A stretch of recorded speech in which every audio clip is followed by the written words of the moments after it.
लोकसभा चुनावों के परिणाम के बाद बीजेपी एक बार फिर से सदस्यता अभियान शुरू करने जा रही है। 1 सितंबर से शुरू होने वाले इस अभियान को लेकर राष्ट्रीय और प्रदेश स्तर पर तैयारियां तेज हो चुकी हैं। राजस्थान में इस अभियान को लेकर मंगलवार को बड़े स्तर पर कार्यशाला आयोजित की गई। माना जा रहा है कि प्रदेश में 1 करोड़ और हर बूथ और हर 200 सदस्य बनाने का लक्ष्य होगा। इस कार्यशाला में प्रदेश प्रभारी राधा मोहन अग्रवाल, सह प्रभारी विजय राहचकर, प्रदेश अध्यक्ष मदन राठौड़, सीएम भजनलाल शर्मा, प्रदेश पदाधिकारी और सभी मंत्री, विधायक, सांसद, महापौर, जिला प्रमुख सहित भाजपा से जुड़े सभी करीब 1000 जनप्रतिनिधि शामिल हुए। देश भर में बीजेपी ने 10 करोड़ से ज्यादा सदस्य बनाने का लक्ष्य इस सदस्यता अभियान में रखा है। वहीं राजस्थान में भी प्रदेश भाजपा 1 करोड़ सदस्य बनाने का दावा कर रही है। भाजपा प्रदेश अध्यक्ष मदन राठौड़ ने 2 दिन पहले कहा था कि 1 सितंबर से शुरू होने वाली भाजपा की सदस्यता अभियान में राजस्थान के सभी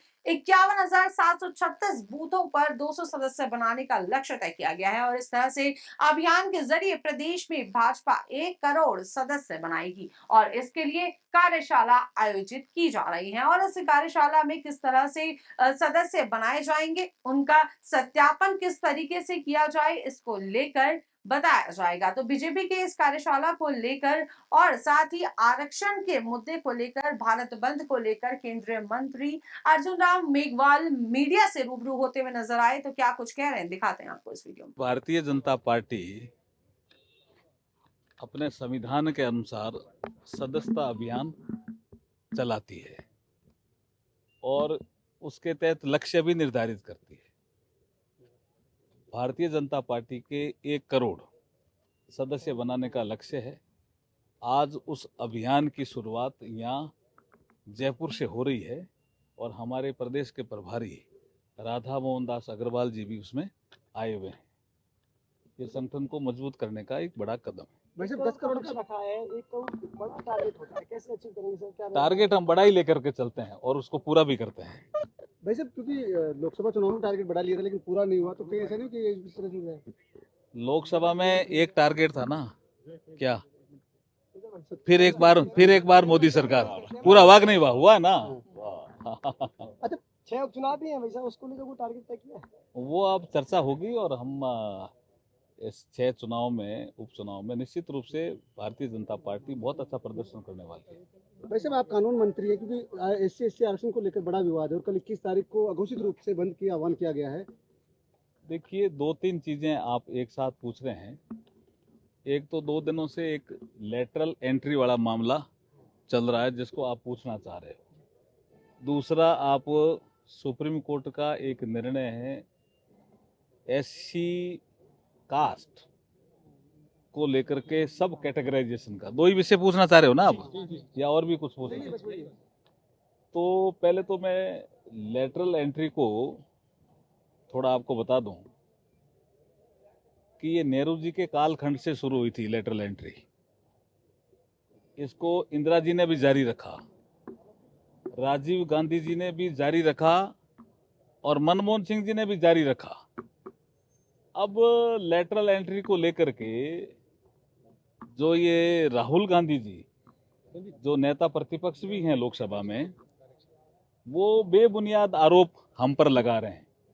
तो मैं उनसे पूछना चाहता हूं कि क्या डॉक्टर मनमोहन सिंह जी, जिनको आपने सीधा ही वित्त सचिव बनाया, लेटरल एंट्री नहीं था क्या? मोन्टेंग सिंह आलूवालिया, जिसको आपने योजना आयोग का उपाध्यक्ष बनाया, लेटरल एंट्री नहीं था क्या? विमल जाना लेटरल एंट्री नहीं थे क्या? सैम पित्रोदा लेटरल एंट्री नहीं थे क्या? ये जिसको चाहे उसको बना लेते थे। तो मोदी जी के आने के बाद मोदी जी ने कहा भाई ये सिस्टम ठीक नहीं है। अगर विषय विशेषज्ञ चाहिए सिस्टम में तो इसका एक सिस्टम होना चाहिए और यूपीएससी एक संस्था है, उसको ये काम देना चाहिए। तो इसका प्रेजेंटेशन हुआ नीति आयोग में 2017 में। तब से लेकर इसकी समय समय पर कुछ वैकेंसीज, बहुत कम वैकेंसीज निकलती रहती है।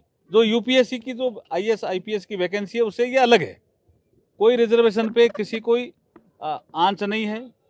जो यूपीएससी का IAS IPS या अदर सर्विसेज का रिजर्वेशन जैसा है वैसा है, इसमें भी ओपन फॉर ऑल है और ये कॉन्ट्रैक्ट की पोस्ट हैं। और इसमें अननेसेसरी के राहुल गांधी जी जैसे अग्निवीर पे झूठा आरोप लगाया, जैसे नीट पे झूठा आरोप लगाया। तो हम ये कहना चाहते हैं राहुल गांधी जी को, और हमारे राजस्थान में तो विशेष रूप से कहावत है कि काठ की हांडी एक ही बार चढ़ती है, बार बार नहीं चढ़ती है। एक विषय। दूसरा विषय है आपका, माननीय सुप्रीम कोर्ट ने एक फैसला दिया, एक विषय चला, वो भी उन्हीं के समय से ही चला है, कोई अभी चला ऐसा नहीं है। पंजाब से चला, जब कांग्रेस का शासन था तब वहां से, कि जो मजहबी सिख हैं और वाल्मीकि समाज है, अनुसूचित जाति वर्ग में उनको 50% का रिजर्वेशन देना चाहिए, ऐसा एक कानून बना है। वो कानून चैलेंज हुआ।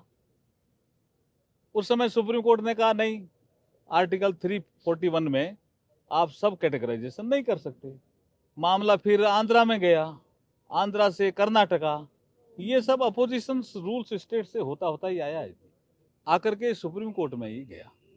तो सुप्रीम कोर्ट ने अब कहा है कि भारत के संविधान के अनुच्छेद 341 में, जिसमें अनुसूचित जातियों का वर्णन लिखा हुआ है, समावेश लिखा हुआ है, जातियों के नाम लिखे हुए हैं, उसमें राज्य चाहें तो सब कैटेगराइजेशन कर सकते हैं, राज्य चाहें तो। ये राज्यों को अधिकार दिया है, पहली बात तो। दूसरा, उसमें एक कंडीशन लगाई है कि राज्य ऐसा करने से पहले क्वांटिफाइबल डेटा इकट्ठा करेंगे, नंबर 1 कंडीशन है। नंबर 2 कंडीशन है, किसी भी और जाति को अगर आप सब कैटेगराइज करके रिजर्वेशन देना चाहते हैं तो उस जाति को आप 100% रिजर्वेशन एससी का नहीं दे सकते, ये कंडीशन है। ये तो है निर्णय का पार्ट, किसका? सुप्रीम कोर्ट का। लेकिन एक अननेसेसरी विपक्ष के लोगों ने, जिसमें खड़गे साहब भी हैं, जिसमें राहुल गांधी जी भी हैं, उन्होंने एक विवाद खड़ा कर दिया, creamy layer. Creamy layer supreme court में एक ऑब्जर्वेशन था। सुप्रीम कोर्ट के फैसलों को पढ़ने से ये ज्ञात होता है कि ऑब्जर्वेशन पार्ट अलग होता है, जिसको हम टिप्पणी कहते हैं, और निर्णय पार्ट अलग होता है, जिसमें डायरेक्शन होता है। तो क्रीमी लेयर का जो मामला है, that is a observation of the Supreme Court, that is not part of the decision. और subcategorization of the schedule caste, it is a part of the decision, और उसमें राज्यों को अधिकार दिया है। कोई कंफ्यूजन नहीं रहना चाहिए। विपक्ष इसमें भी भ्रम फैला रहा है, और मैं अनुसूचित जाति वर्ग से या अनुसूचित जनजाति वर्ग से ये अपील करता हूं कि विपक्ष के भ्रम में वो नहीं आए। Thank you.